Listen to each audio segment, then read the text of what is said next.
Today's daf we're going to be learning is Avodah Zarah daf Samach Zayin.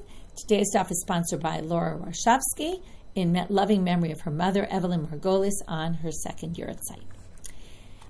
Tomorrow, just a small announcement, we'll be back to regular Zoom after a nice break for the summer. So anyone who's missing Zoom, tomorrow we're back to normal. Okay, we're going to get started now from the bottom of Samach Vav Amud. We have this machloket Abaye and Rava. Is recha milta or not? Is smell, does it, right, when it, let's say there's some smell wafting from something and it goes into something else, and if the smell was something that's forbidden, does it forbid the other item or not? And we saw as a machloket Abaye and Rava, and Rav Mary brought machloket Tanaim and said, look, you can see from this, it was actually a Mishnah. I wasn't sure, I think last time, whether it was a Mishnah or not. It's a Mishnah in Trumot, that if you have hot bread that comes out of the oven and you put it on top of a barrel of truma, of wine, the truma wine goes into the bread, according to Rabbi Meir, and he forbids it. According to Rabbi Yehuda, he permits it. So Rabbi Yossi, we're not going to deal with his opinion right now. He said it depends on what kind of bread. But the main point is, the one who forbids it, Rabbi Meir, must be like Abaye, that recha is something of significance, and the one who permits it thinks not. So then Abaye came and said, so according to Rava, there's no way to understand it other than saying this is the machloket. But Abaye could actually explain that everyone agrees with him, because wasn't it said about this, and they quoted Rabbi Bar Bachan in the name of Rish Lakish, that bepach chama v'chavi p'tuchav, it was really hot bread, and the barrel was open. Everybody agrees, divrei kol asura. Everybody forbids, because everybody thinks recha is significant. And bepat sonen v'chavi megufa, if the bread was cold and the barrel was sealed, divrei kol muteret. Everybody agrees that it's permitted, because of course nothing transferred. Lo nechleku, what was the machloket about? Bepad chama v'chavim megufa. If the bread was hot, but the barrel was closed, then we have a machloket. So basically what we're going to say is Rabbi Meir and Rabbi Yehuda both agree that recha is significant, according to Abaye. However, if the barrel was closed, the recha isn't really going to come into the bread, according to Rabbi Yehuda, but Rabbi Meir still thinks it can. Now, how this is, it's a really good question. If the barrel is really sealed, maybe they just thought that the coverings of the barrel weren't strong enough, and they were concerned with some of the flavor of the wine wafting into the bread, if the bread is hot, or if the bread is cold and the barrel is open, right? Usually we assume that things get transferred because of heat. In this case, again, it's a machloket. Rabbi Meir thinks still the wafting smell from the wine will still potentially go into cold bread, and Rabbi Yehuda thinks not, and that's why Rabbi Yehuda permits. In our case that we talked about earlier, the case of Rav and Abaye, about the recha milta or not milta, where we had that case of the, just remembering what it was called, right? We had the case of the batiha, right, where we had the smell, right, the opening in the barrel, and the Jew smelling the wine of the idolater. So that's considered like hot bread, right? The way the smell comes up of the wine through that hole, it's similar to the case of hot bread and the open barrel. And therefore, in that case, the way Abaye explained it is there's really no machloket, they all agree. Now we're going back to the Mishnah and back to this issue of notein tam lifgam. Okay, if something gives flavor, but the flavor is bad, right? So this isser, let's say vinegar which was made from, right, which was originally yen esech, it's offered as a libation, it gives bad taste to something. We're going to say that, right, if it falls into a mixture, gives a bad taste, it's right, or we had the truth is the case really wasn't the vinegar case that we were discussing in the Mishnah. The case was the wine falling on top of the grapes, or the different situations that we saw there. Right, we had the grogrod, and then the wine fell on top of them, and then they said it was fine, right? And then it all depends, does it give good taste or bad taste? So zaka kosha ben hana'ato benotein tam, right? If you enjoy the flavor that it gives, then it's a problem. If you don't enjoy the flavor, it's bad flavor, then it's not a problem. And that's really the topic we're going to discuss today. It's a very classic case of laws of kashrut. Amar Rav Yehuda Amar Shmuel, Hachi Hilchatan. Rav Yehuda says in the name of Shmuel, this is how we paskin. V'amar Rav Yehuda Amar Shmuel, lo shanu ela shenafal letoch grisin rotchim, aval nafal letoch grisin tzonenim v'hirtichan, naaseh kemi shehishpia ulevasof pagam v'asu. Let's explain these cases. Rav Yehuda says in the name of Shmuel now, after he said this is how we hold, he says that's when the vinegar, let's say it's vinegar, that's problematic vinegar, it falls onto grisim, which are cracked beans that are boiled. Okay? Now, if vinegar falls on them when they're boiling, it gives bad flavor. Aval, but what if, and we're going to learn something about vinegar and cracked beans if you were interested, if it falls into grisim tzonenim, cold cracked beans, and at that point, actually, it's good, it makes it taste better. But then you boil them, okay, if you're planning, let's say, to boil those beans, and then you boil them, and at that point, it's bad taste, so the vinegar tastes bad now with the final finished product. It's really like something that first made it taste better, then later made it taste worse. But since when it originally fell in, it actually tastes good, that's going to be forbidden. And we're not going to call that a case of notein tam lifgam that we're going to permit.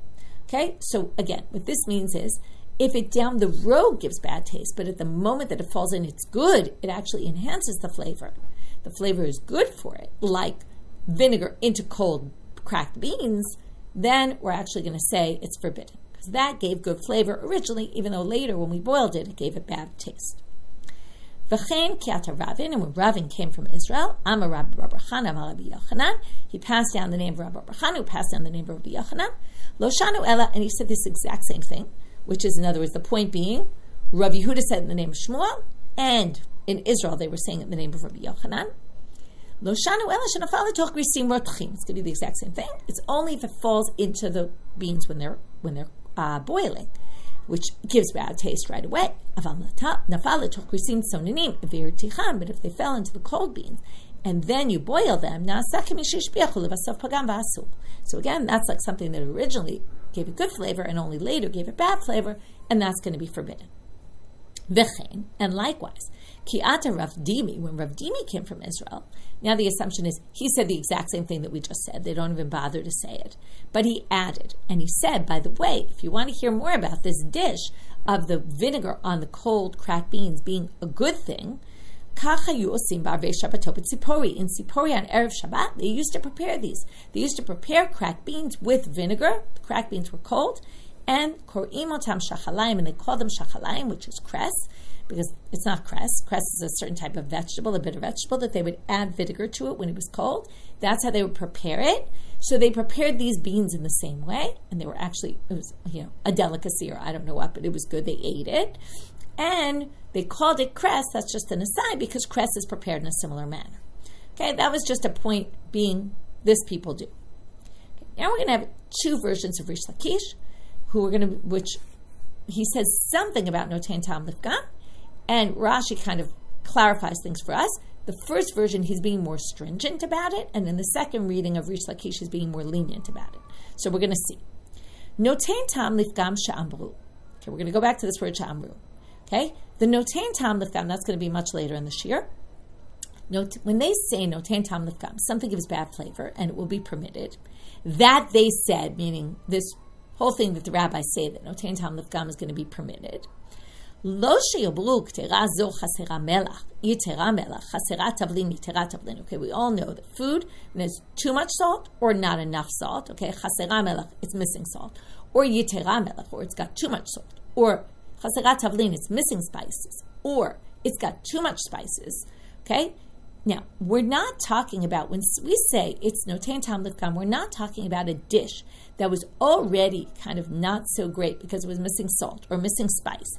And then you added the vinegar and it really made it bad because the combination of the salt, the lack of salt, and the vinegar made it really bad. That's not notein tam lifgam because that was already bad in and of itself. And it sounds like the vinegar, by adding it to something that already wasn't so good to begin with, right, really turned it into something bad. But it's much worse specifically because it had no salt or too much salt, or not enough spice or too much spice.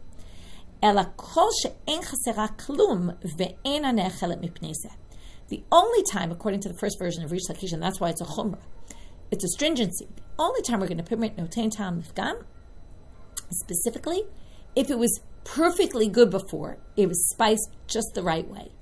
And only because you added the vinegar, that in and of itself messed up the dish.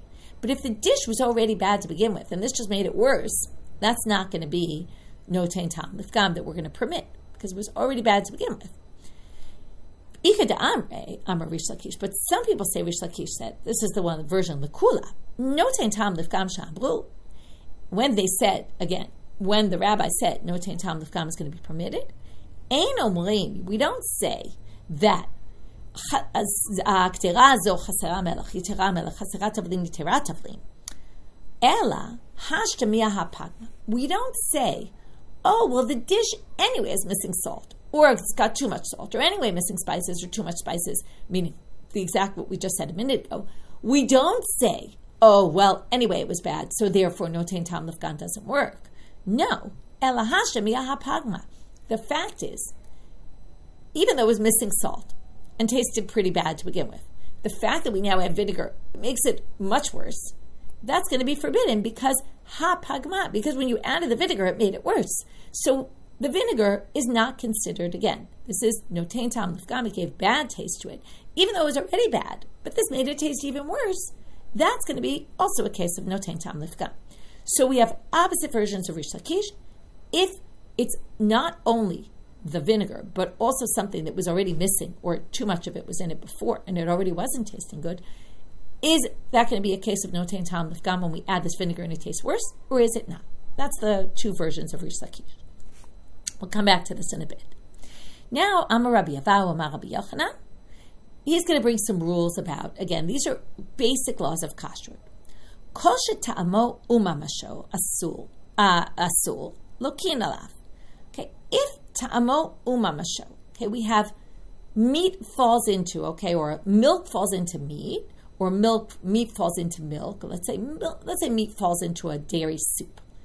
Now, if the meat is still in there, okay, you have tam, it gives flavor, and mamash, and it's still physically there, and it's forbidden. Lokin alav, if you eat that, you will get lashes for that. That's basically eating something forbidden, okay? Or it doesn't have to be, it could be a non-kosher meat with another piece of meat, like a piece of non-kosher meat falls into a meat stew.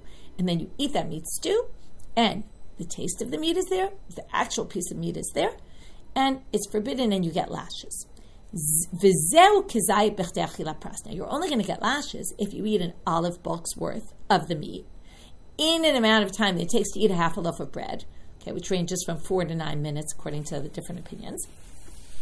That's when you're going to be liable by Torah law and get lashes for it. But turning now to Amabet, ta'amo velo mamasho. What if your meat falls into your pot of soup, or your meat falls into a stew, a meat stew, your non-kosher meat falls into the meat stew. You take out the piece of non-kosher meat, but it already added taste to it, okay? So now it's the taste of it is in there. So that's ta'amo velo mamasho, but it's not actually there. Asul ve'en lokin alav. Now this is still forbidden to eat, but you don't get lashes for it. Now there's a big debate by the Rishonim about whether this is forbidden by Torah law. However, you don't get lashes because you're missing the actual item of Isur. Or some people say it's only d'Rabbanan. Okay, this is what we call, and we're going to get to this in laws of kashrut in Masechet Chulin. It's called ta'am ki'ikar.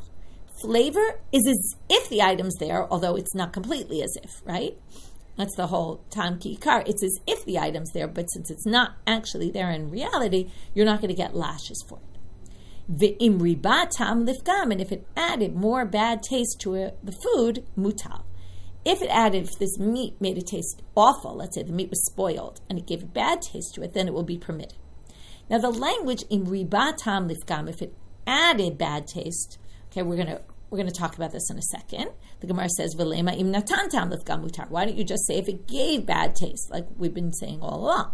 Notein ta'am lifgam is permitted. So they say, well, they want to teach you something additional. Hakamashma, this is going to go back to the second version of Rish Lakish. It came to teach you to afagav diika milya achrin niata de pagme bahadei. Even though there was something else bad already there, like for example, there was too much salt, not enough salt, too much spice, not enough spice. Okay, even though there was something else, right?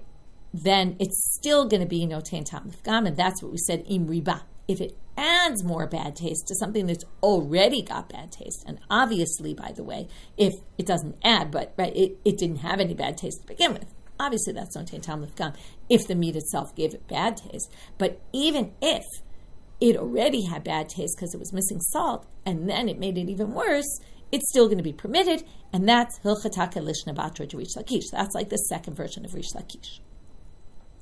Amar Rav Kahana. We're not done with Rish Lakish, though we're going to come back to one more point about Rish Lakish in a second.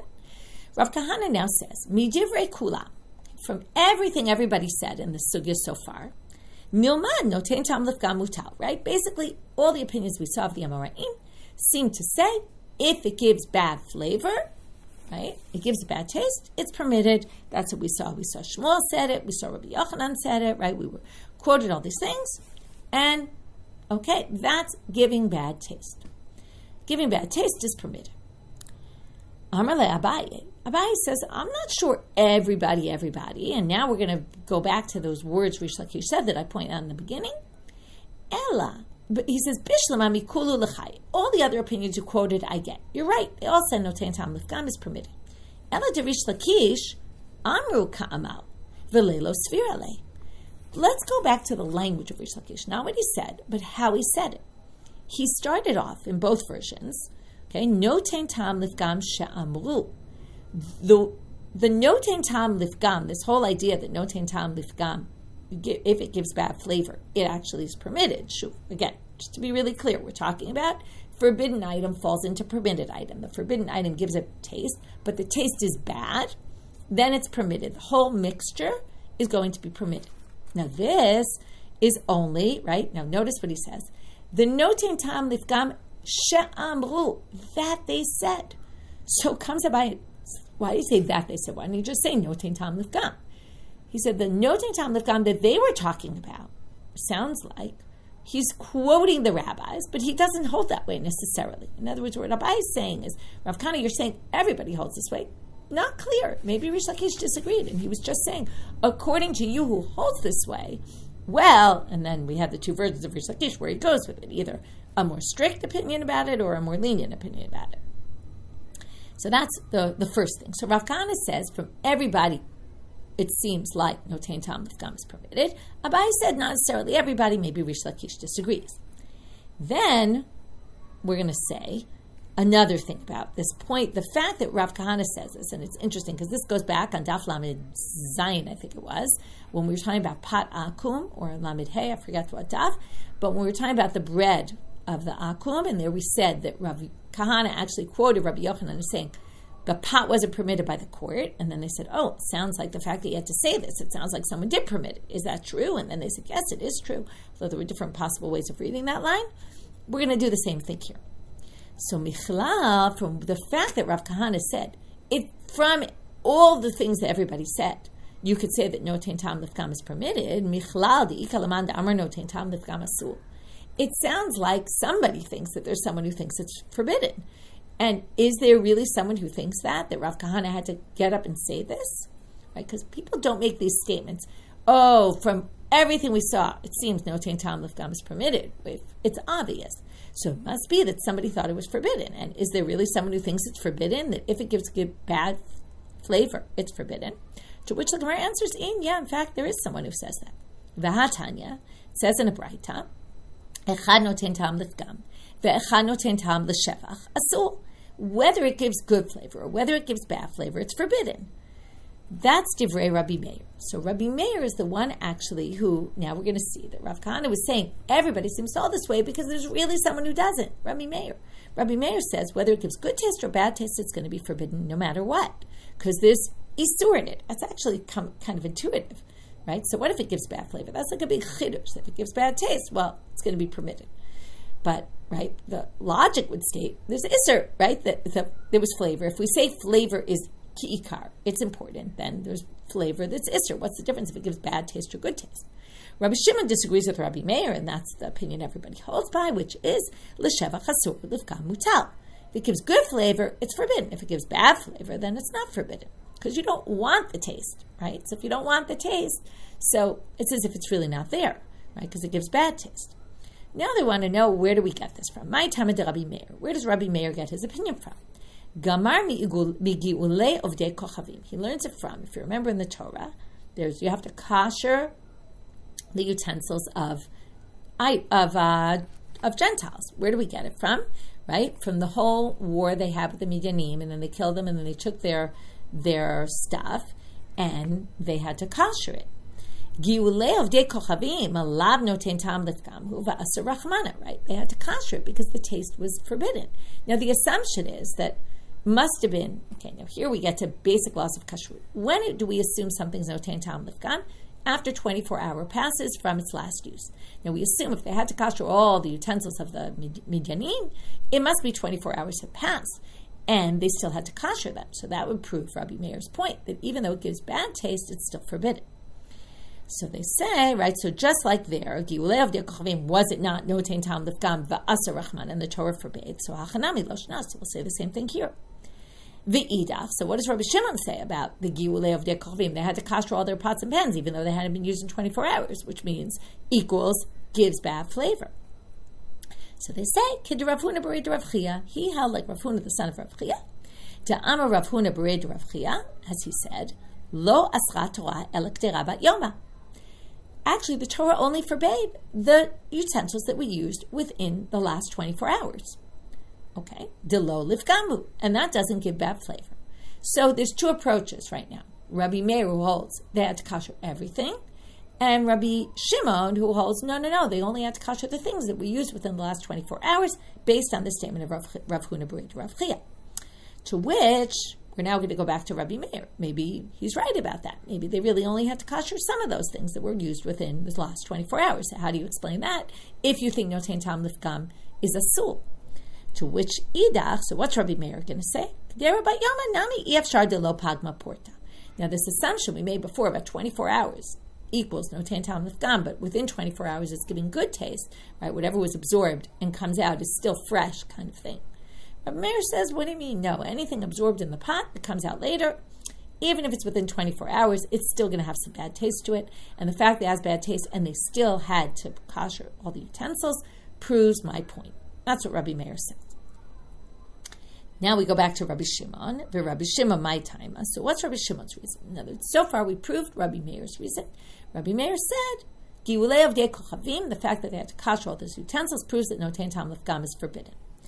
Rabbi Shimon, where does he get that notein tam lifgam is permitted?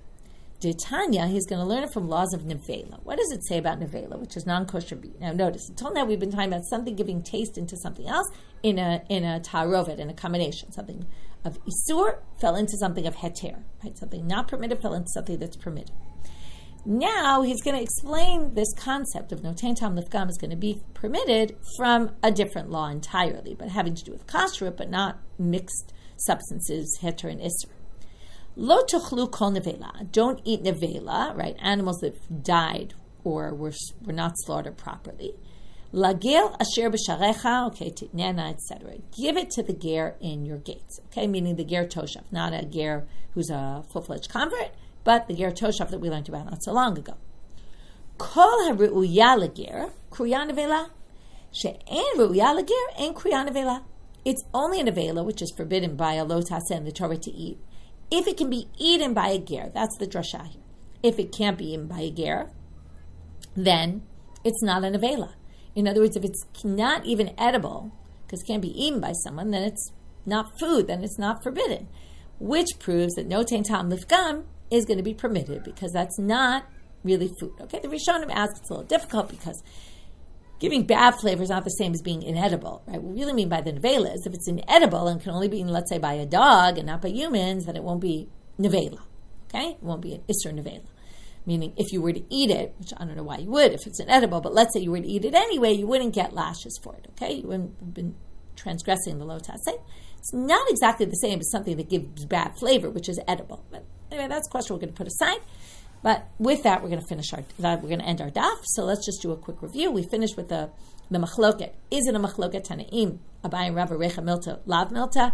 Is it the same as the thing with the pot and the wine? We said in the end it's not. Okay, it doesn't necessarily mean there's a machloket tanaim. It could be they all actually agree with Abaye. And the machloket's actually in a unique case which isn't really comparable.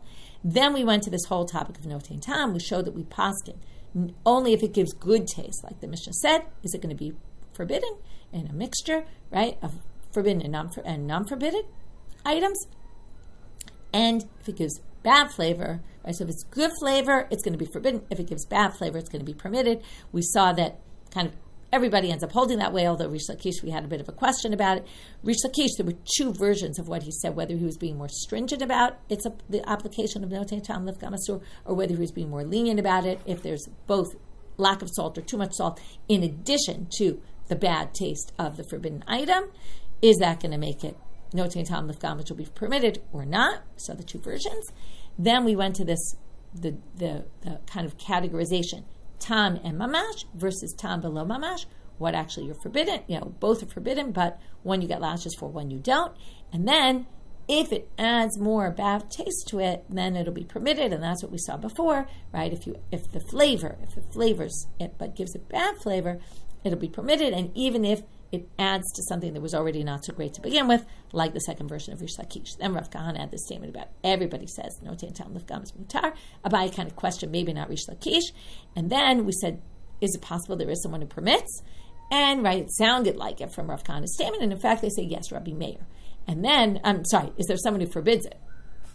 It says notein tam lifgam is forbidden. And we said Rabbi Meir, and then we saw the machlok of Rabbi Meir and Rabbi Shimon, and we brought each of their proofs. And with that, we finished today's daf. Wishing everyone a Shavua Tov. And for those on Zoom, I will see you back on Zoom tomorrow.